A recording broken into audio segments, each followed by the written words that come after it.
So hey Patricia. Hello, Solrun. Hello. How are you doing? I'm doing fine. The weather, if we talk about the weather. We talk about the weather? No, we don't talk about the weather today. No, it's, I mean, I like every season anyway. You just take what is. You love what is. Of course. Yes. But I love hearing the birds, I must say. Of course. Oh, I had two pigeons in front of my window this morning. Very funny.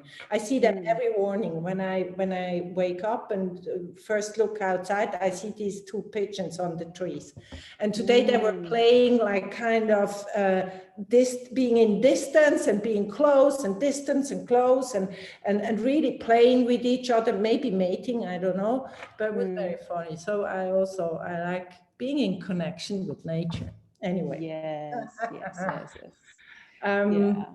We were talking before, a little bit before we put the recording on, about emotions. And if we can say maybe more about what is the CHRYSALIS way of dealing with emotion, or how do you with your clients or your groups deal with emotion? What is your approach? How do you give it space? How do you release them? Yeah. I mean, I love how we combine our work, just to say that, how we both complement each other well with our approaches, and we are so agreeing on how to approach. And the first and foremost approach is to face it. It's to face your darkness, to face your emotions and so on, and go all in. And being in the emotion, but still being aware of your multidimensional being. You feel your soul awareness, your highest perspective, your highest wisdom is flowing into your being while you are dealing with the emotion. So you are in it, you contain it, but you're still aware of your whole being and your heart, of course, as well. And the universal love flowing into you. So, and then while you're feeling it, I use the voice to express it. What is there? What's in there? And just letting it all out and express, give it sound, give it voice. And also a very, very important aspect of it is that when you do start using the breathing, the deep breathing, you automatically open up the Pandora's box. I think we've mentioned this before. A lot of people on Pandora's box, we were never talking, but this would be a good theme for another little chat. Yes. Yeah, because a lot of people don't regularly breathe down here into the three lower chakras, and so we tend to put a lid on the emotions, and so sometimes it can be overwhelming to feel something that is down there in there. And I say the emotions, they guide us towards better balance and to better health. And I always thank my emotions for guiding me and showing me the way to more love. And then we work through it with a voice, with a special technique. And then also we express the opposite of what we want to experience. So it's a beautiful process usually. So the opposite. So for example, I'm feeling hatred for my father. That's an example. So the opposite would then be love towards my father. And how does that feel? Okay. Yes. And usually, I think in every case, when you feel the emotion, that's something that you've been repressing, just by feeling it will take away its power, let's say, or control over you, just by facing it and seeing it and experiencing it. And then, of course, when you start working with it, and like one of my clients said, I talked about this apparently horrible experience that she experienced as a child, like I was reading it out of a book, because all the energy was gone out of the experience. I mean, this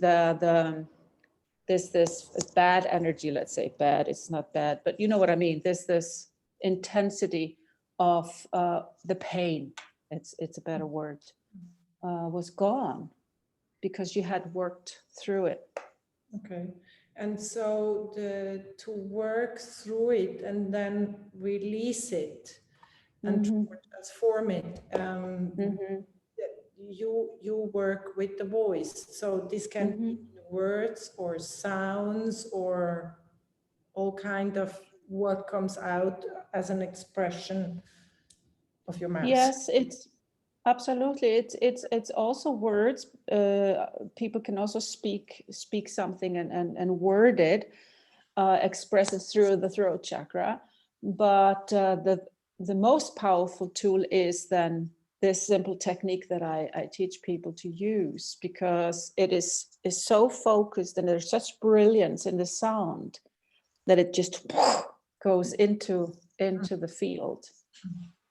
Yeah. So when I was doing my studies, I was still, we were working with catharsis. So it's kind of like, okay, today we're going to be angry. And then you got some tennis racket or whatever, and you would hit on a pile of mattresses or whatever. I'm not judging that. I know I do a little joke thing, but it was at the time, like, I don't know, 20, 30 years ago. That was really good because it helped you to kind of get in touch with the emotion that was buried for such a long time. Yeah. But I think today we're not working with emotions like that anymore. It's to really, you use a lot the voice, and for me it's much more about the body. So to go into whatever the body tells the person or me, and to go with the body awareness towards the emotion. And this is, in fact, I think it's the same, but then to work it out is most of all, like you say, you need to face it. And I say it's of course facing it, and I call it giving space, like really hold it. This is a wounded child that be held. And not in the first place about healing and releasing and everything, but just to not be alone. And then the emotion has space to come out, being seen and being felt and being whatever expressed, and not being alone with the emotion. There is someone with you, giving you space, holding space, maybe touching you physically if this is needed. I mean, in an online program that doesn't work so well, but in a retreat that works perfectly if it's needed and wanted. So yeah, I think it's very important to let people know also a little bit what our approach with emotion is, and that emotion is really a super duper guide. Yes, absolutely. Because we, with the time, we start allowing it in our daily life. Oh, I feel sad, and then I give myself space to cry or whatever. Or I feel angry or betrayed because I don't know what. And the more we give it space also in daily life, we can deal with it. And it doesn't start to be a huge, it's not a huge thing that you then have to have under control because you cannot deal with it. Yes. So at the end of the day, I think also this is to work with your emotions is also a guide in daily life, because you then learn how to be in daily life with them. Absolutely. And I love what you say about that's exactly it. It's to acknowledging it, giving it space, embracing it, expressing, embracing, and embody it. And this is so important. And we were talking also about grief and how much it's repressed in a society, how we're used to be composed and just so quietly just, you know, show our grief, and then all this pressure of now it's 2 months, now you should be over this, and you know, all this society, and accepting and allowing the grieving process to go deep, and the more you allow yourself to grieve, and not necessarily always just a person, or let's say also relationship, or divorce or whatever, loss, but also grieve parts of yourself that you feel you've lost. It can be something you haven't experienced, a part of you didn't have a chance to bloom. It can be talents, it can be all kinds of stuff that you are grieving inside of yourself, and is stuck in there. And allowing this to come forth, and the more you allow yourself to grieve, the more joy, of course, you will experience. Yeah, of course, I agree so much. Yeah. One of the other big emotions for me is shame. Also, yeah. You hear my voice? That's a yeah. Yeah. Because this is one of the really difficult to discover emotions.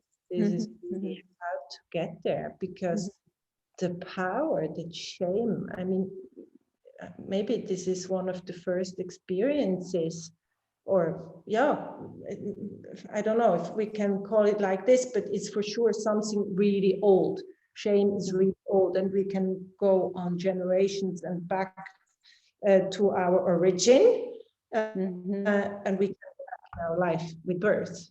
I mean, birth maybe is not connected to shame, but maybe if you are a boy instead of a girl, and your parents wanted a girl and you're a boy, the shame's here.